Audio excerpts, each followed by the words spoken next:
Hello, my name is Michael Dillard, the host of the Financial Abundance Podcast, author of Build Generational Wealth, Retire Early. It is an entertaining fiction book that will help you learn about personal finance to help you leave a financial legacy. Today, folks, you are in a special treat. I have a special guest coming to talk about money. I know some of you are living paycheck to paycheck, and my guest is going to help you come up with sound financial strategies to allow you to leave a financial legacy.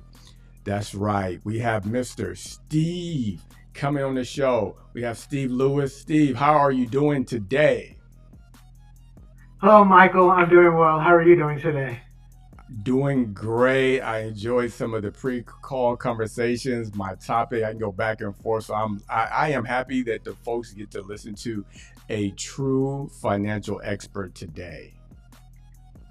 Excellent. And I'm happy to be here with you. Thanks again for the invitation. Appreciate it. Appreciate it. If you don't mind, can you tell us a little bit about you? I read your bio. I went to your website. You have a lot of great free financial resources available. You have books available. You have calculators. You have a wealth of information. But tell us who Steve is and how did you get started? I've been in this industry since April of 2020, and I got into it because at a friend's suggestion, quite frankly. And prior to that, I was in sales. Done a little bit, did a little bit of everything. Sold wine and liquor, engineering sales, and also facility management, corrugated sales. Time. So, question for you this always I just was watching the news earlier today and I saw on the screen that said 6 out of 10 people are living paycheck to paycheck. Even people who are making six figures. Why? Yes, Why is that? When people are making so much money, why are they living paycheck to paycheck? because they're wasteful. Um, Wasteful. Yes, I think that people are finding ways to spend money instead of finding ways to exclude waste out of their life. So people are creatures of habit. So yes, we decide to go get that Starbucks every day, and we then decide to go out to dinner 3 times a week, and these are the ways that we waste money without even recognizing it. You're right. Because I was like, whoa, all of a sudden I noticed the money was starting to go a little low. I said, what's going on? I did that financial audit. I looked at the bank account and I was like, oh, okay. The kids are saying, I want to go out here. I want to eat here. And the convenience factor starts to kick in. And next thing you know, you look, $200 is gone just like that. Yes, I completely agree. Definitely, definitely. What's some of the financial services that you typically work on with an average client? Well, with an average client, so I would like to start off by saying I am not a CPA, nor am I an attorney. I am a financial planner that also happens to be a licensed advisor, a financial advisor, and insurance agent, or investment advisor rather, and insurance agent. So most of we specialize in planning. So my average client is coming to us for financial planning, and in that we plan for everything from financial positioning planning to protection planning, retirement planning, education planning, and estate planning. Um, and yes, we make sure that we are eliminating stress out of their life and putting them in position for the future. Wonderful. And I can imagine when you're talking to people and they find out that you help people with their personal finances, at first they're like, I don't know if I need it. But I imagine after they sit down with you and you go through their finances and you develop a plan, that they are surprisingly shocked. What's been some things that people were surprised about after they've worked with you? Well, how they get there. So in this conversation, we're talking about goals, and we usually begin this conversation by okay, they let us know what their goals are, and we're like, okay, well here is the amount of money that you're going to need to retire and achieve all of your goals, and usually that is a shocking figure that they are afraid of. How But then much when is we it help, typically? What's the typical number? Go well, ahead, throw it maybe out. well, let's say that the average is $4 million. You need $4 million to retire by the age of 67 and do all of everything that you want to do. And that figure, they are afraid immediately. And how do I get there? Well, when we put that plan together, like, okay, well, maybe we can eliminate some waste here, improve here, but here is the plan. Let's invest here. Let's put this annuity in place. Let's put this, perhaps a whole life policy in place. So now we have protection. We also are talking about retirement, and then this investment strategy in place. Once we do all of this, well, guess what? At the end of the day, and if you've eliminated this and this and this, we've looked for ways to eliminate, maybe that, let's do Starbucks twice a week instead of 7 times a week. Let's go out to eat, on Sunday after church instead of, 3 times a week. Wow, we have $4 million. Or maybe now that we've eliminated some things, it's only 3.5 million, and we have $3 million now. Or and now that plan comes together, and they see the light at the end of the tunnel. The pathway is now lit for them, and they have a lot more confidence. I like it. They have a lot more confidence. Wow. And I imagine that they have a different appreciation for money. Yes, and often at the end of that conversation, they have a better appreciation for me. That is so true, right? Because I can imagine a lot of times people are like, why do I need to pay a financial advisor or a planner? Why do I need to pay? But then when they realize how much money they're losing, because a lot of people don't realize what you don't know is going to cost you in the long run. What you Yes. don't know will cost you, and you're literally missing out on hundreds of thousands of dollars because you are making an effort to try to do it on your own, but there's so many things and obstacles that you didn't consider. I couldn't agree with that more. Yeah, yeah.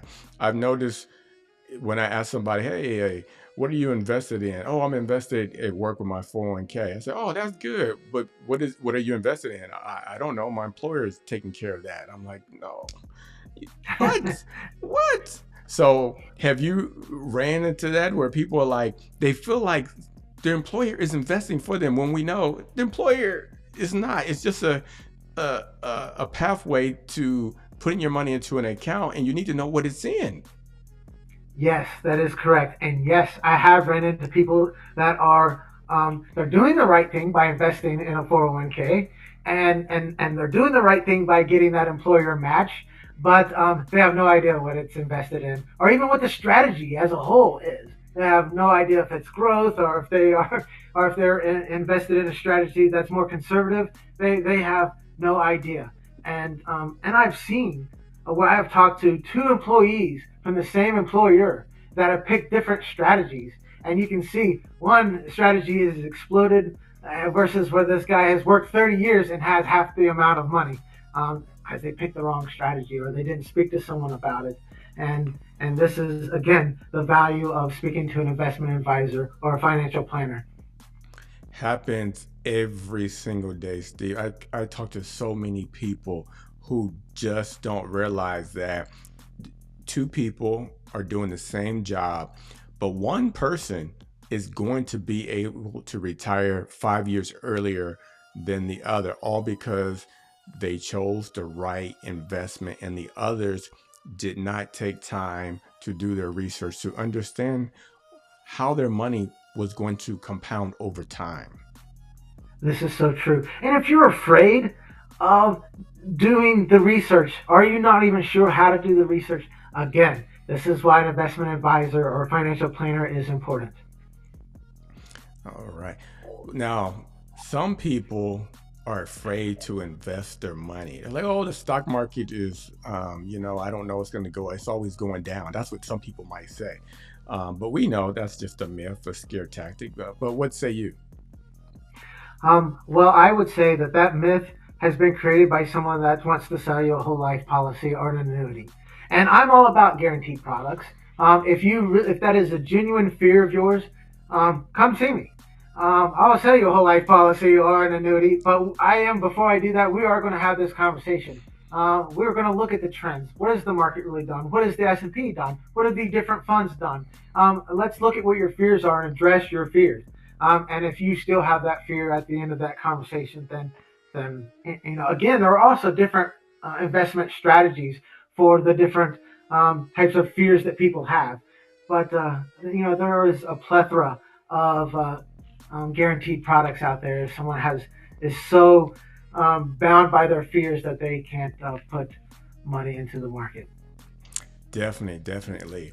Something that I often run into, another thing I run into when I'm talking to people, once again, the reason why they need to hire financial advisors and financial coaches, because what you don't know will hurt you, is that many people are working and you say, hey, you have life insurance? Oh, yeah, I have life insurance with my employer. I see you smiling.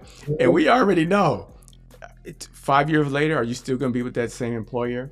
What happens when they lay you off? What happens when they downsize? What happens when they outsource? Will you still And have you that decide same to life quit. insurance?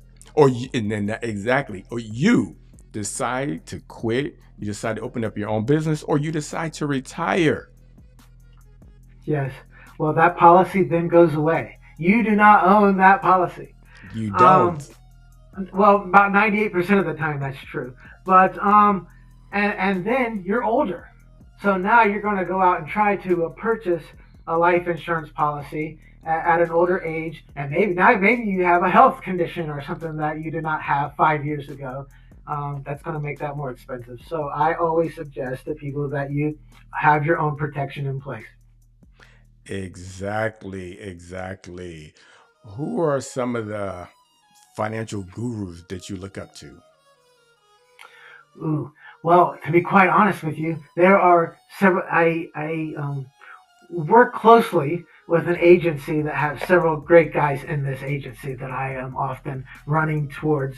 And then I have a, oh my goodness, I wish we would have pre-planned this question because I have a couple of great podcasts that I enjoy listening to, and I can't remember them Don't off the top worry, of. folks. What we're going to do is we're going to put it in the show notes. We're going to put it in the show notes so that you can go down as a teaser. Oh, okay, that would be great. Yeah, well, I will get those. Um, what resources or information do you want to share with the audience that you think that's something important that they never thought about, or something that a lot of people find value in? Well, a lot of times when I start this conversation with somebody, let them know that I'm a financial planner. The first thing they want to let me know, whether it's true or not, is they have a guy. They have a guy, or Oh, they already got it all under control. And so I want to let them know that I'm not here to disrupt that relationship. Often I want to just add to it and be the spice. So we can find ways to add to what you already have going on. That's one thing. And because a lot of times your guy is maybe he's not thinking about estate planning, or maybe he's not thinking about tax planning, or most of the time it's a wealth manager or someone that is an investments manager, and that's not. I mean, there's more to it being all encompassing. Again, there's protection planning, and there is estate planning, education planning. All of these are all elements of making sure that you are set up financially. And that's something that I like to tell people. Like, I can add to your relationship. I'm not trying to replace your guy. I'm trying to add to it. And truth be told, 8 times out of 10, I end up replacing the guy. But that's not my goal. understood, understood. You're just trying to add additional support. It's like, you got the car and then you add the accessories on, you add another accessory on, and one thing's become something else. So Correct. I'll And hopefully we're also adding value to that car. adding value to the car. I was listening to a podcast and I heard someone say that investing in real estate is not all that it's spoken about, right? It's not all that versus investing in stocks. What have you noticed as far as real estate versus stocks? Well, I am a bit old school when it comes to this. When it comes to this topic, also I come from a family that owns real estate and rental properties, and my father was a minister, and we pastored small churches that did not pay a lot, and so this was a way to source that or subsidize some income. And now I see that my father was able to retire with a healthy retirement and still has great income streams. So I understand the topic. The people in the last several years, the markets have made more than one may be able to make in real estate. So I get it. Um, but I'm still my train of thought is still a little old school. If you have the ability to buy that piece of property or to fix that piece of property up yourself, go for it. And and if someone brought that topic to me as their financial advisor, even though I'm not going to make any money off of that, I'm like, Yes. buy that piece of property. Definitely, definitely. And then, eventually you're probably, as we know, you're going, depending on how you have it set up, you're probably going to sell it later on to get the cash out. And now you're going to put that in some type of financial instrument so that you can have some type of yearly guaranteed income, unless you pay cash for it and you can live off the rent. But a lot of times people are financing and, trying to leverage the equity in order to build wealth, in which they can't take out, or then they got to, borrow, refinance, which is a whole nother financial school of thought. But yeah, Yes, but one I'm not opposed to. A understood, lot of times understood. people come to me thinking that I am, you have to be one lane or the other, and I'm not. And again, I'm here to make life better for the client and improve their position. I'm not here to always just try to sell you a product. Okay, all right. What is the worst financial mistakes that people have made? Like, let's hear 5 financial mistakes that you've seen. Well, I have seen people that I'm gonna bring it right up. We were just talking about it. Who were watching HGTV and thought that they can immediately go out and buy, and then property is expensive, as you know, especially in the Greater Atlanta area. Property has gone up. Um, so so thinking that they can become an immediate real estate guru, and that we Mm-hmm. both know that that's not the case. That's one. Or people investing and not spreading out the risk. Um, or they'll be like, oh, I have this one stock that I love, and they're putting a ton of money into that stock. That's another mistake. Where I always suggest to people that really love, let's say you do love an individual stock. Well, let's find a stock, or let's find a fund with that stock in it, Mm-hmm. and that way we can still be somewhat diversified.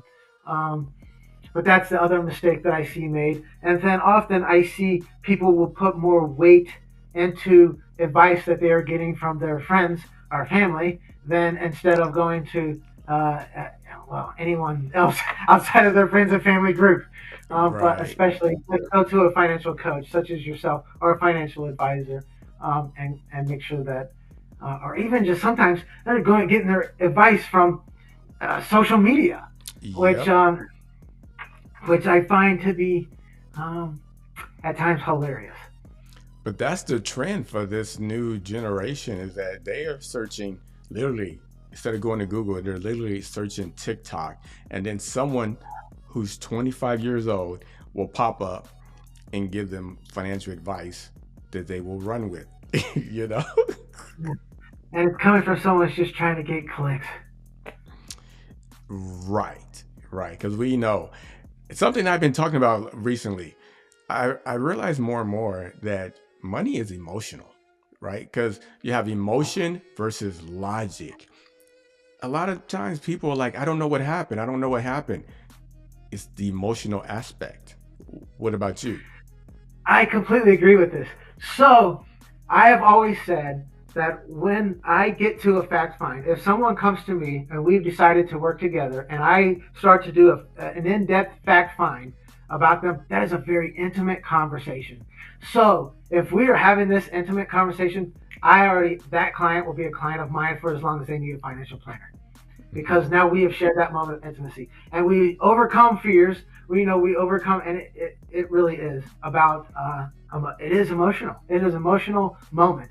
Um, so I couldn't agree with you more. Yeah, and the fact that people buy the $80,000 car, but yet they're pulling up to an apartment. They got the $80,000 car, but they're pulling up to an apartment. Giving someone else their equity money, right? Yes, giving someone their equity money, or They got the $200 Jordans just came out and they're buying every pair, but they don't have $200 to invest every month in the stock market so that they can have a financial future. They're buying the $200 Jordans every month, but they can't afford to buy life insurance to replace their income so that if something happens to them, their wife and their children will be covered. Yes, yes. I always point to the new phone. That's my example that I like to use. Everyone's going out and getting that newest, hottest Apple phone, right? And instead of looking for ways to improve the future, or just wait. Sometimes you don't have to have it. If you can wait, you can still get that. You just might have to wait till you're in your 40s. And instead, you want that brand new Harley when you're in your 20s. Well, you know what? Just wait a few years. And not only will we set you up for retirement, we'll also set you up so you can get that brand new Harley. It might be in your late 30s. Yes, yes, yes, yes, indeed. So Now, patience can sometimes be key. patience is key indeed. So you've been around the personal finance for a couple of years. When the market went down like about 2, 3 years ago during COVID, the market took a dip big time all of a sudden, right? I don't know about you, but I was excited, Steve. I was excited. I started buying dividend aristocrat stocks and everything, buying left and right. And then later on, I sold, when it came back up. But I was excited. But I imagine a lot of people that you talk to or work with, they wanted to sell right away. As soon as they lost that 20, they were trying to sell. And my conversation was me trying to get the other 20. Mm-hmm. This is Mm-hmm. the time to buy. But with my clients, I always try to encourage them to buy in a systematic fashion, anyhow. And so, if their budgets can afford it, this is what we are, and it's part of what we're looking at in the planning stages. But in moments like that, I am calling people. Hey, do you have an extra 10,000 in the bank? What's going on? And if they're a planning client of mine, I already know what's going on, and I'm calling them, telling them, hey, let's grab this cash and put some more money in this fund, or buy more from that individual stock. Definitely, definitely, definitely. Last question as we get ready to wrap up. I hear a lot of people saying, "Oh, I bought this." They're on Robinhood or whatever, and they bought some individual stocks. I kind of heard you allude to it, and they're buying these meme stocks, and they're buying this, and they say, "Oh, the money went up, and now it's gone." Oh, I bought this stock, and I'm like, I like index funds because you're diversified. You don't have to stress because I've made bought some stocks that went up, but I also was stressing because I'm like, okay, it went down 5%. It went down another five. Wait a minute. Yes. When do I get out? Do I have the patience to wait 5 years? Versus you put it in the S&P 500. Is in you're diversified. It has a great track record. Why be greedy? But what have you noticed? Well, I again, as mentioned earlier, if people come to me and they have a favorite stock, or if they are a favorite group of stocks, even, then there are a lot of great funds out there. Let's find a fund that has those stocks already in it, and that is being managed by a professional every day. All he does is look at this fund and manage this fund and the stocks that are in this fund. And that fund may have 50 stocks in it, may have 200 stocks in it. So thus, even though we are in the same grouping or category, it is still to some degree diversifying your money, and it includes the stocks that you are after, or want. So that's kind of how I try to guide that direction, that conversation. If someone comes to me, let's say someone comes to me and like, hey, I love Apple. Okay, well, there's a lot of funds that have Apple in it, but they Mm-hmm. also have Microsoft and Walmart, and all these other great stocks within the fund that Yep. will that can offset the days that Apple has if Apple has a bad day. Wonderful. Now, there's a 25-year-old who's just starting life. They just graduated from college. What financial advice would you give to that 25-year-old? Well, that's an easy question for me to answer, because I can look back at all the mistakes I have made, and then answer that question. And that is, don't. This is not a topic for only wealthy people or for people in their 40s, ask the question. And I'm not one that goes around saying that there are no dumb questions. My kids ask me dumb questions all the time. So there are dumb questions, but in this moment, there are no dumb questions. Ask, and just get into it. Start saving, eliminate waste, and yeah, just learn. Go to an investment advisor. Ask him. Sit down and have that conversation of what your goals are and how can we attain your goals or help you Great, attain those goals. great, great, And great. at that point in life, things are cheaper, and you'll be surprised at how with a little bit what you can do. What later in life, what that grows to, and when you start to see those illustrations, it will make you excited. I always say it'll give you the Yes. gambler's eye. So stop gambling Woo. and invest here. Invest here, because man, like the rule of 72 is in their favor. And basically you take 72 divided by your average rate of return, and if you're getting 9%, that means your $10,000 is going to double to 20,000 in 8 years. Now imagine if Yeah, you start investing when you're 25 years old, how many times that money is going to compound by the time you're 65. But if you waited until you were 45, then your money doesn't have as much time to compound. And that's why Einstein said compounding interest is one of the eighth wonders of the world. He who understands it earns it. Last yes, I words, still agree. Steve. What do you have to say? How can they reach you? What do you want the audience to know? Well, I would love for everyone to go to the website, and I appreciate you putting it up. There is some great calculators and also some great educational materials. You can go to let's see resources, and then there's a learning center there, and great articles in there for free. And there's calculators in there, and also my contact information is in there, as is our calendar. So if you'd like to set up an appointment, go to there. But most importantly, just go there to educate yourself. And that's my favorite part of this job is getting to help and educate people. Whether I make money off that or not, I do like to make money off of it. But even if I don't, I love seeing people head in the right direction and become excited about it. Great. Thank you, Steve, for being a great guest. Folks, make sure you reach out to Steve, send him a message, book an appointment with him, go to his website, take advantage of the resources that he has available for you. Once again, my name is Michael Dillard, the host of the Financial Abundance Show. You can download my free checklist, or you can go to Amazon to buy my book, Build Generational Wealth. Thank you, Michael.